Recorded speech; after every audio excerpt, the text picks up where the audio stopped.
Assalamu alaikum. Welcome back with another experiment. Today's topic of experiment is to determine the impact toughness in IZOD Charpy apparatus. So basically, IZOD and Charpy are two different types of apparatuses, but both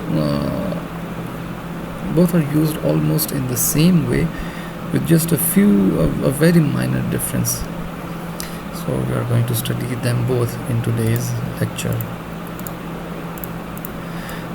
So basically this experiment is intended to find the absorbed energy by a specimen. इसमें हम क्या करते हैं, हमारे पास एक apparatus है जिसमें हमारे पास एक हैमर लगा हुआ होता है.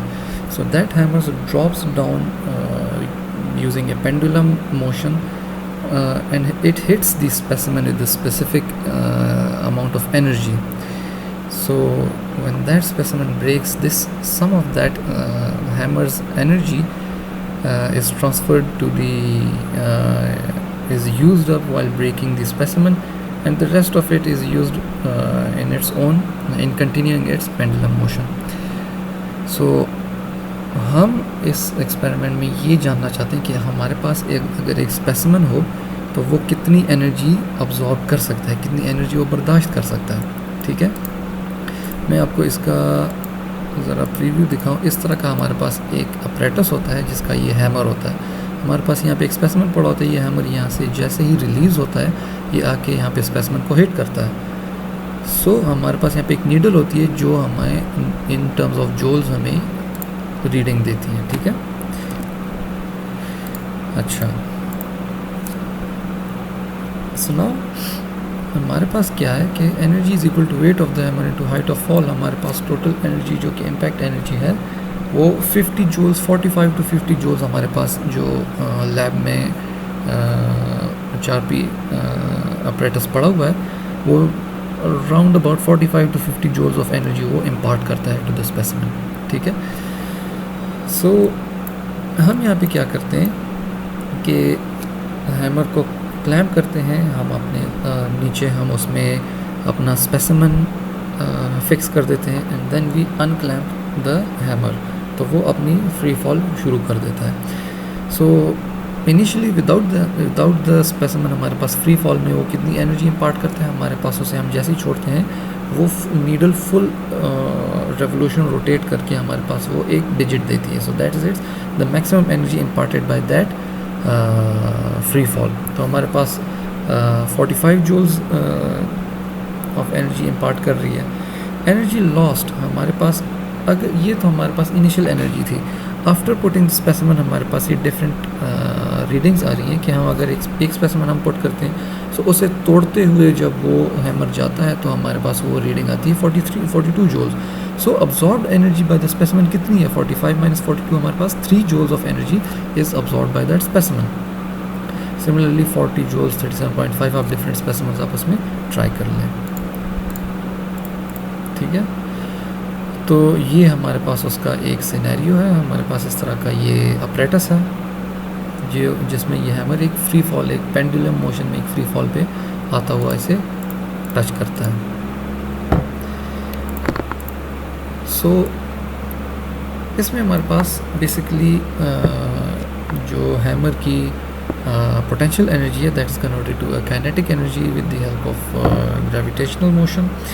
तो ऊपर जब वो फिक्स होता है so all of its energy is in the form of potential energy. जब वो मूव करना शुरू हो जाता है तो by the time it reaches the specimen तो इसकी सारी की सारी पोटेंशियल एनर्जी कन्वर्ट होती है काइनेटिक एनर्जी में. तो वो काइनेटिक एनर्जी ट्रांसफ़र होती है टूवर्ड्स द स्पेसिमन जो कि उसकी ब्रेकिंग में हेल्प आउट करती है. So this is all about that, nothing rocket science here. This energy value called impact toughness or impact value. So basically toughness क्या होती है, the energy absorbed by the specimen is called as its toughness. So ये ability to absorb energy भी आप उसे कह सकते हैं कि specimen कितनी energy absorb कर सकता है. IZOD introduced, हमारे पास 2 types of tests हैं. IZOD टेस्ट हमारे पास आया था 1903 में और चारपी आया था 1909 में. बोथ में सिर्फ एक डिफरेंस है कि IZOD टेस्ट में हमारे पास स्पेसिमन जो होता है वो वर्टिकली हम उसमें रखते हैं इस अपरेटस में, और 4P में हम इसे हॉरिजॉन्टल रखते हैं. So that is the main difference. अच्छा, सो आइजॉट टेस्ट में हमारे पास एक डिफरेंस ये है कि इसमें इसके स्पेसिमेन में वी नॉच इस तरह बना हुआ होता है, जबकि 4P टेस्ट में हमारे पास उसके स्पेसिमेन में यू नॉच बना हुआ होता है. ठीक है. और सेकंड डिफरेंस क्या है कि आइजॉट टेस्ट में हमारे पास स्पेसिमेन वर्टिकल होता है और उसमें 4P में हमारे पास हॉरिजॉन्टल होता है.